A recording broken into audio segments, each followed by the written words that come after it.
दोस्तों नमस्कार। स्वागत है आपका हमारे इस YouTube मंच पर। दोस्तों, जब दिन बुरे आते हैं तो सबसे पहले बगावती तेवर घर से दिखाई देना शुरू होते हैं और कहीं यही स्थिति नरेंद्र मोदी की तो नहीं हो गई है। तीसरी बार प्रधानमंत्री पद पर ताजपोशी हो गई। बहुमत नहीं मिला। 22 सालों से गुजरात से लेकर दिल्ली तक बहुमत की सरकार चलाने के आदी रहे नरेंद्र मोदी को अल्पमत सरकार बनानी पड़ी। बहुमत का जुगाड़ नीतीश कुमार और चंद्रबाबू नायडू, एकनाथ शिंदे और अजीत पवार जैसे सहयोगी दलों के बूते करना पड़ा। चिराग पासवान के बूते करना पड़ा। जयंत चौधरी जैसों के बूते करना पड़ा। लेकिन इस तरह की सरकार को चलाने के आदी नहीं रहे नरेंद्र मोदी को इन सहयोगी दलों की तरफ से तो फिलहाल चैलेंज नहीं मिला। चैलेंज अपने घर से मिल गया। भारतीय जनता पार्टी के अंदर से चैलेंज मिल गया और वो चैलेंज, सवाल उठाने की प्रक्रिया उन लोगों ने शुरू कर दी जिनके बूते नरेंद्र मोदी प्रधानमंत्री हैं। जी हां, भारतीय जनता पार्टी और उसका संसदीय दल 240 लोकसभा सांसद और जिन सांसदों ने नरेंद्र मोदी को नेता चुना, यूं कहें कि नेता चुनने की प्रक्रिया भारतीय जनता पार्टी ने अकेले ना कर लोकतांत्रिक प्रक्रियाओं के उलट जाकर समूचे गठबंधन सहयोगियों की बैठक एक साथ बुला ली, तब नरेंद्र मोदी को नेता चुने जाने की प्रक्रिया को अंजाम दिया गया। उस दरमियान भारतीय जनता पार्टी के अंदर से जिस तरह के स्वर उठने की उम्मीद थी, जो आवाज बुलंद होने की उम्मीद थी, सहयोगी दलों का और थोड़ा लिहाज करते हुए, लोक लाज जो जिससे लोकतंत्र चलता है उसका लिहाज करते हुए उस वक्त भाजपा के सांसदों ने जो चुप्पी साध ली, अब सवाल उठने शुरू हो गए हैं। और जब सवाल उठने शुरू हो गए हैं तो सवाल ये उठता है कि जिनके बूते नरेंद्र मोदी प्रधानमंत्री पद पर है, लोकतांत्रिक प्रक्रिया में कोई भी व्यक्ति अपनी पार्टी के सांसदों के बूते प्रधानमंत्री होता है। सहयोगी दलों के सांसदों की भी भूमिका होती है, लेकिन पहली भूमिका अपनी पार्टी के सांसदों की होती है। कोई भी मुख्य व्यक्ति मुख्यमंत्री बनता है तो अपने विधायकों के बूते बनता है, लेकिन जब वहां से विद्रोह के स्वर उठने लगे, वहां से बड़ी बुलंद आवाज उठने लगे, वरिष्ठतम लोगों की तरफ से आवाज उठने लगे, तो कौन सोच सकता है कि नरेंद्र मोदी की तीसरी ताजपोशी पूरे 5 साल के लिए नहीं बल्कि एक बेहद छोटे कार्यकाल के लिए तो नहीं हुई है। जरा सोचिए, जिन नरेंद्र मोदी के खिलाफ भारतीय जनता पार्टी में 2014 से लेकर 2024 के दरमियान पत्ता भी नहीं खड़कता था, जिन नरेंद्र मोदी के दौर में, अमित शाह के दौर में जिसे चाहा मुख्यमंत्री पद से हटा दिया, जहां मर्जी पर्ची से मुख्यमंत्री बना दिए, जिसे चाहा बिना किसी राजनीतिक एक्सपीरियंस के व्यक्ति को देश का शिक्षा मंत्रालय दे दिया, जिसे चाहा उसे हटा दिया। बीएस येदियुरप्पा जैसे छत्रप को एक झटके में हटा दिया गया। वसुंधरा राजे को मुख्यमंत्री नहीं बनने दिया गया। शिवराज सिंह चौहान को एक झटके में हटा दिया गया। सुशील मोदी को एक झटके में हटा दिया गया। इसके साथ देवेंद्र फडणवीस को एक झटके में डिमोशन कर दिया गया। राजनाथ सिंह और नितिन गडकरी की अहमियत पार्टी में बहुत छोटी कर दी गई और भारतीय जनता पार्टी के अध्यक्ष की तो पूछिए ही मत।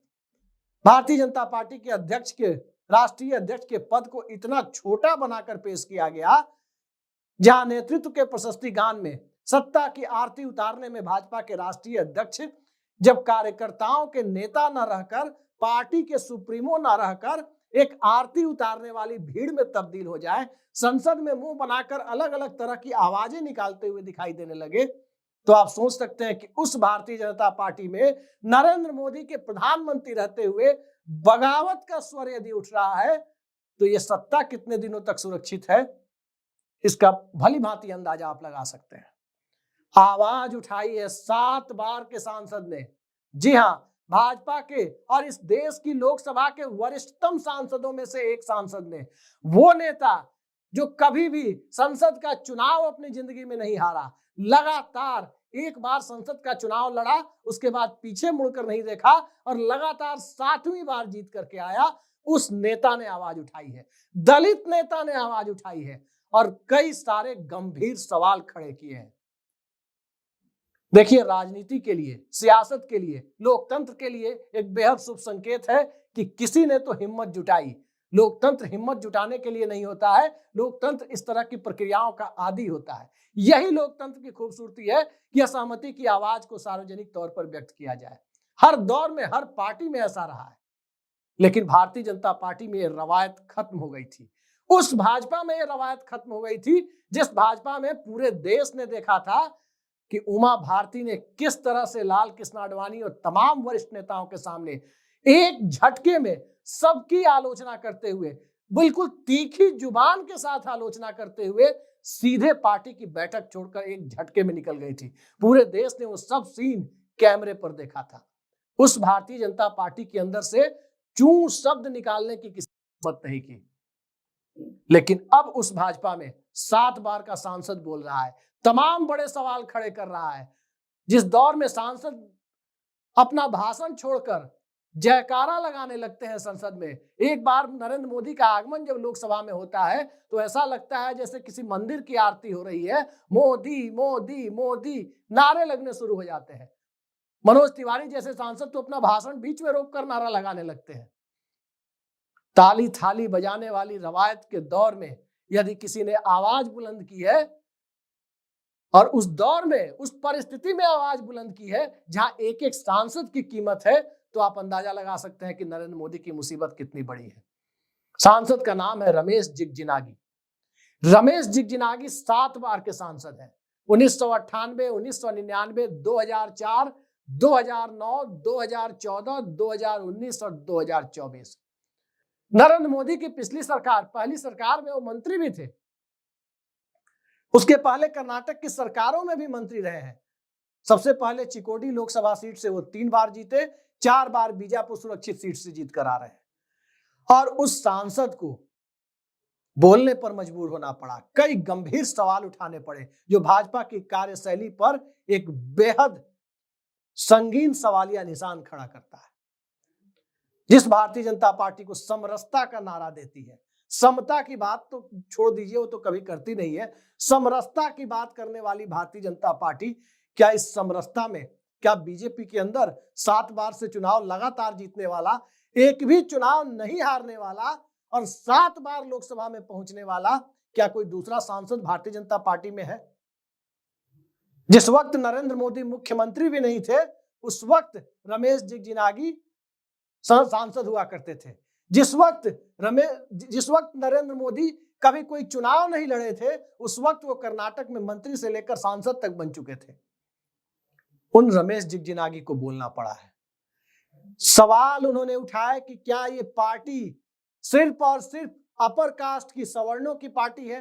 क्या यहाँ दलितों की नहीं सुनी जाएगी? उनके क्षेत्र के लोग उन्हें सवाल कर रहे हैं। जो बात रमेश जिगजिनागी ने आज कही है कि उनके क्षेत्र के लोग सवाल कर रहे हैं कि इस पार्टी में आप क्यों गए, जो पार्टी दलितों के साथ बराबरी का व्यवहार नहीं करती है। ये बात मैं नहीं कह रहा, ये बात रमेश जिगजिनागी कह रहे हैं। और उस पार्टी ने उन्हें मंत्री तक नहीं बनाया। वो साफ कह रहे हैं कि मुझे मंत्री बनने में रुचि नहीं है, लेकिन क्षेत्र के लोगों की इच्छा थी, इलाके की इच्छा थी, कर्नाटक की इच्छा थी कि वो मंत्री बने। और जब इस तरह की बातें हो रही है, वो सीधे सीधे इशारा क्या कह रहे हैं कि अपर कास्ट के लोगों को तो मंत्री बनाया जाता है। आखिर उसी राज्य से प्रहलाद जोशी आते हैं, मंत्री बने या नहीं बने। उसी राज्य से भाजपा के संगठन मंत्री बीएल संतोष आते हैं। तो क्या रमेश जिगजिनागी दलित हैं, कभी चुनाव नहीं हारे, वरिष्ठता क्रम में कई भाजपा नेता उनके सामने बौने दिखाई देते हैं, तो क्या इसलिए उन्हें किनारे किया गया? कई महत्वपूर्ण सवाल, एक दौर में जब जाति जनगणना का मुद्दा पूरे देश में गरमाया हुआ है, सामान्य जनगणना हो नहीं रही है। नरेंद्र मोदी सरकार ने कोरोना का बहाना लेकर जो सामान्य जनगणना को टाला, वो अब तक नहीं हुई।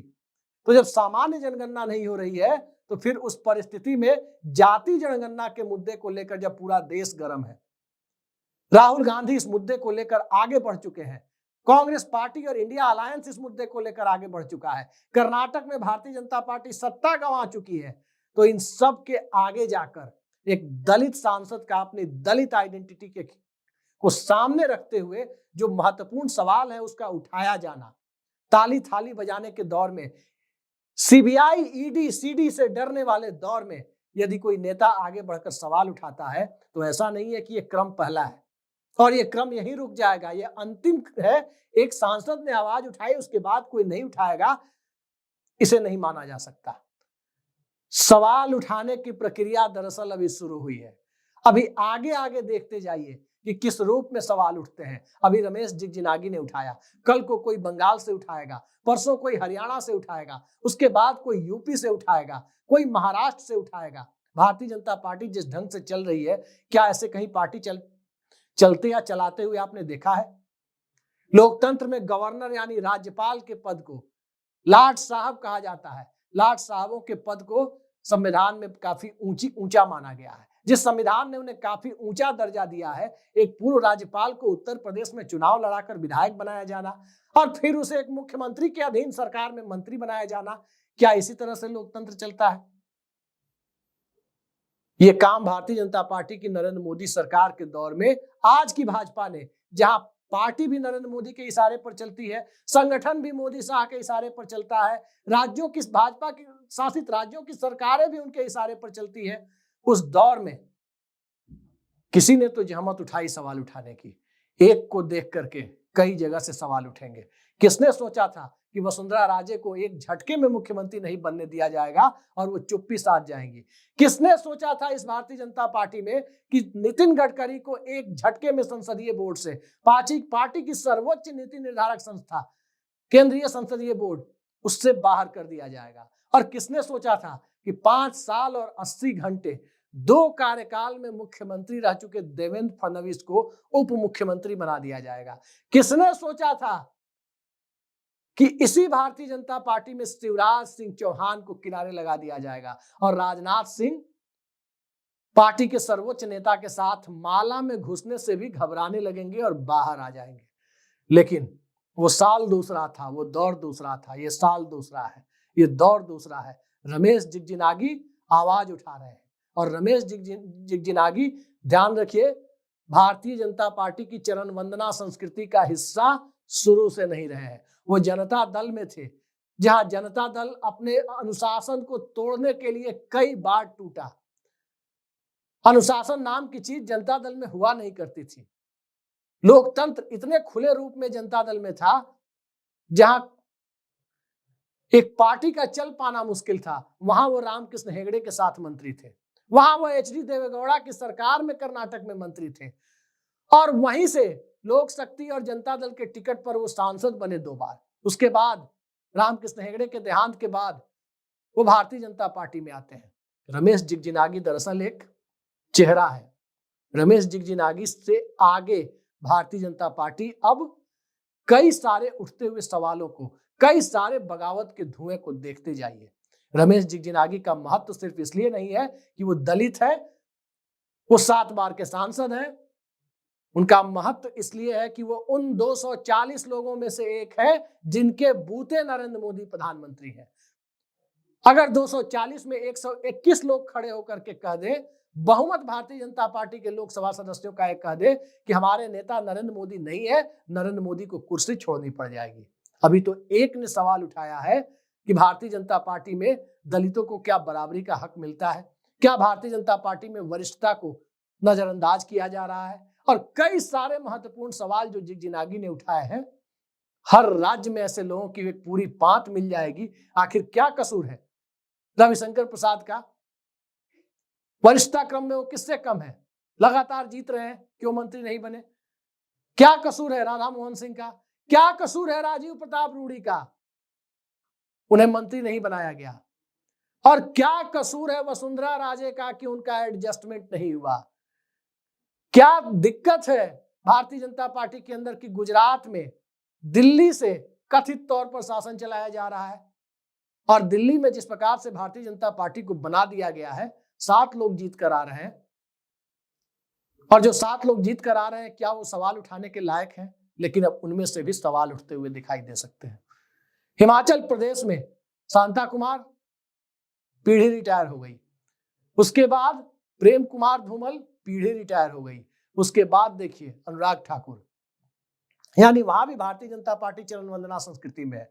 उत्तर प्रदेश में 62 से घटकर 33 पर आ गई और वो 33 कब तक लॉयल रहेंगे, कब तक अपनी निष्ठा का प्रदर्शन करते रहेंगे, ये एक बड़ा सवाल होगा। नरेंद्र मोदी और अमित शाह को अपनी कार्यशैली बदलनी होगी और आज की तारीख में कार्यशैली बदले बिना इस सरकार को चलाना तो दूर, ये सरकार एक भी बड़ा कदम उठाने की दिशा में आगे नहीं बढ़ सकती है। नीट के एग्जाम पर आपने देख लिया, सुप्रीम कोर्ट मान रहा है कि गड़बड़ी हुई है, लेकिन परीक्षा रद्द करने का साहस सरकार नहीं जुटा पा रही है। और ये नैतिक साहस जुटाने में जब कोई सरकार नाकाम हो जाए, जब कोई बेहद जरूरी कदम उठाने में जो सरकार नाकाम हो जाए, सत्ता में बने रहने का नैतिक हक वो खो देती है। तो जो सरकार सत्ता में बने रहने का नैतिक हक खो चुकी है, क्या उसके सांसद सिर्फ हाड़ मांस के बने हुए पुतले हैं जो चुपचाप 10-11 सालों से सत्ता की डफली बजाते रहेंगे, ताली थाली पीटते रहेंगे, ईडी सीबीआई का डर दिखाकर उन्हें डराया जाता रहेगा? शायद अब ये चलने वाला नहीं है। आने वाले वक्त में देखते जाइए, बहुत कुछ होने वाला है। कभी भी तस्वीर आपको पलटी हुई मिल सकती है। आज के लिए इतना ही। नमस्कार।